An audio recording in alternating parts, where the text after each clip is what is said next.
What's up guys? Today I'm going to show you how to remove the dash out of an FRS, BRZ, GT86, 86, whatever you want to call it. It's the same thing, so check it out. So before we get started, let's talk about the tools you're going to need. Obviously you're going to need some flathead screwdrivers, some Phillips screwdrivers, but most importantly is you're going to need a set of these, which are plastic interior removal tools.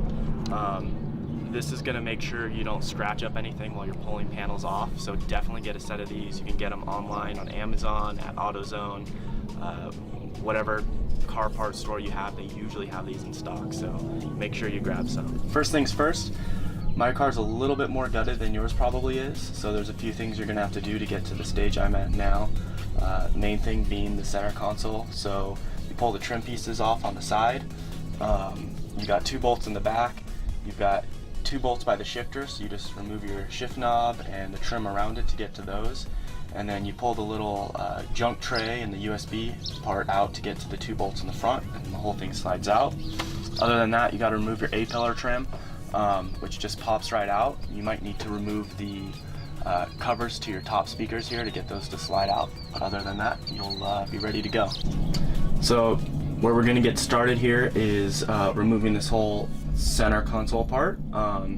So we got to start by removing this trim. This thing just kind of pops off, so you get one of your tools here, try to work it into the corner and undo these clips. Just make sure you work slow. You don't want to break anything. That would suck.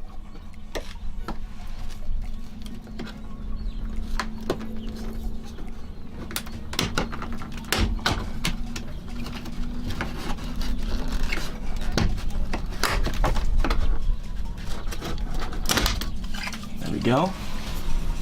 And we can remove this one at the same time too, just kind of work our way around. It's pretty easy to get off right there. Alright, so just grab yourself a 10 mil socket and you got to remove the bolt here and here.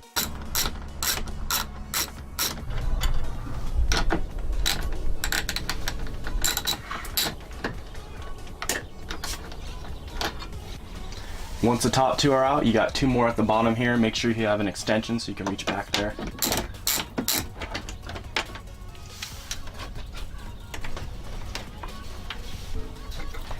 Alright, this whole thing just slides right out.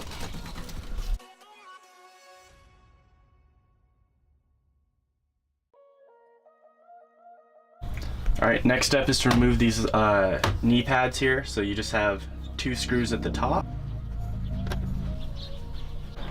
Now these guys just slide right out, pull right towards you. Simple as that. Now we can start working on this thing. Again, just Phillips head, Phillips head.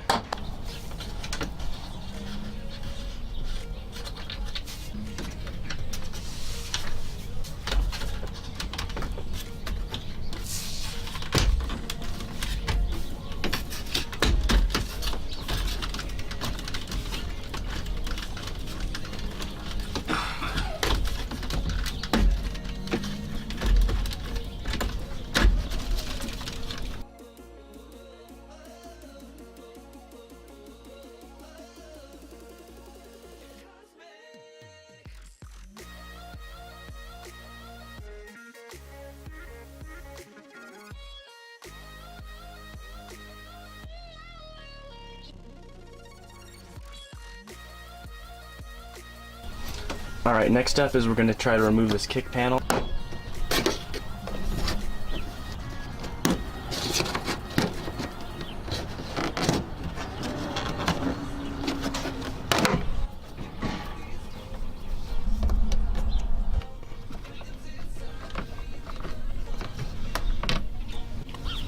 Now you just start slowly pulling and detaching the clips as you go.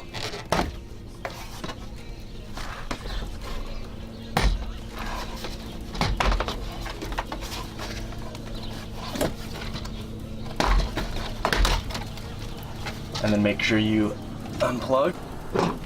There we go. And it's out. Alright, before we get this bottom part out, we're going to take the gauge cluster off.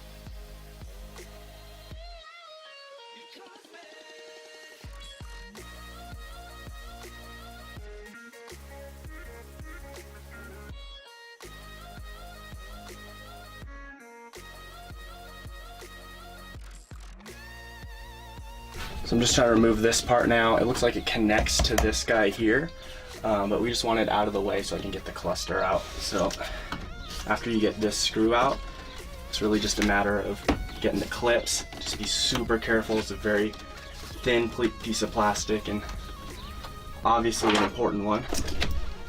This side was pretty easy, just kind of pulled on it a little bit. This side seems to be a little bit more stubborn. There we go.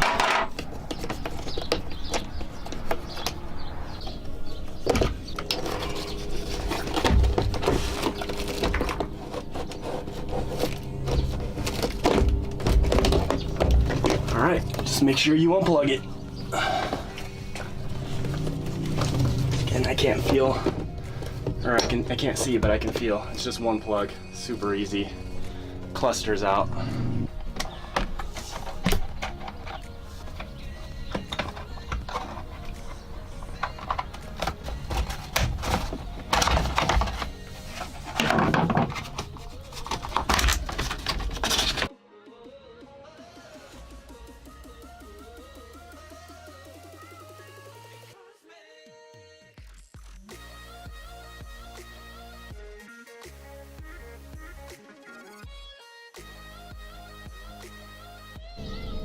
So next step is to remove your glove box.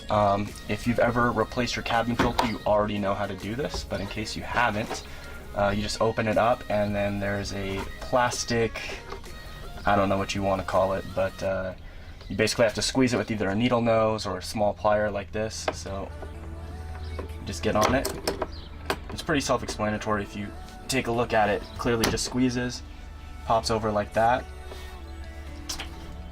Now once that's detached, you just kind of push up on it. You got these plastic clips at the bottom.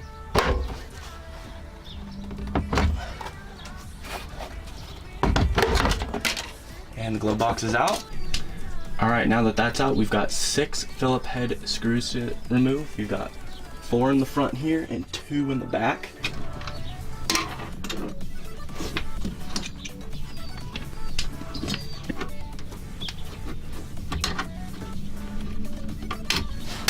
All right, now we'll remove this screw from here and another one from over here. There's actually a screw going through the back right by this OBD2 port.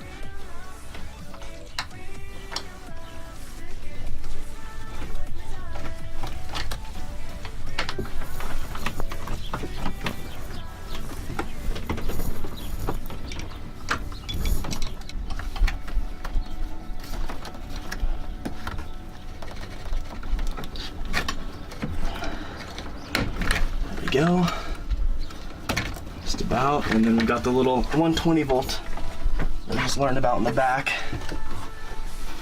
Let's see if I can just feel around for, there we go, how it just pulls right out. All right, there we go, and she is finally out. Whew, good riddance, that thing sucked. All right, we are almost done, guys. Only a few more things left to do to get this guy out. All right, one of the last things we have to do is remove these and then remove the speakers underneath. So that you can kind of just do by hand once the A-pillar's out. You probably already have these out if you're just removing your A-pillar. So you've got like a little tweeter, I think it's called, up here that's plugged in. So you gotta make sure you unplug that. All right, now we just gotta remove the speaker, 2 10mm bolts. And that's out.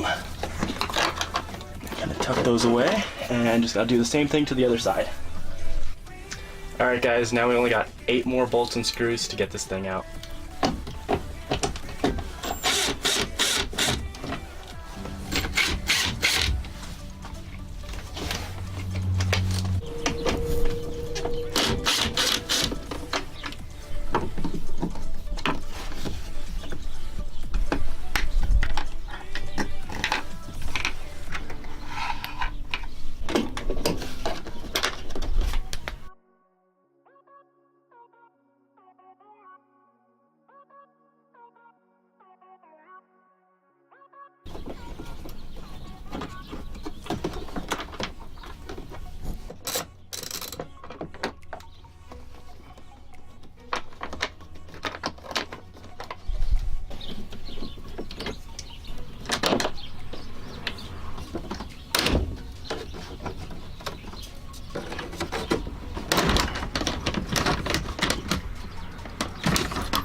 And next we want to take out the passenger side airbag, so just two 10mm bolts under here.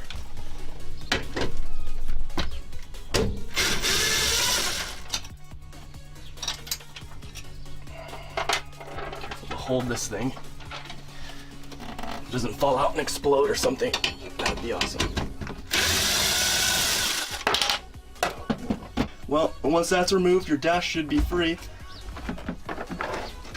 So I'm just gonna bench press it out. Helps if you have a friend. Good thing it's so light. Oh God.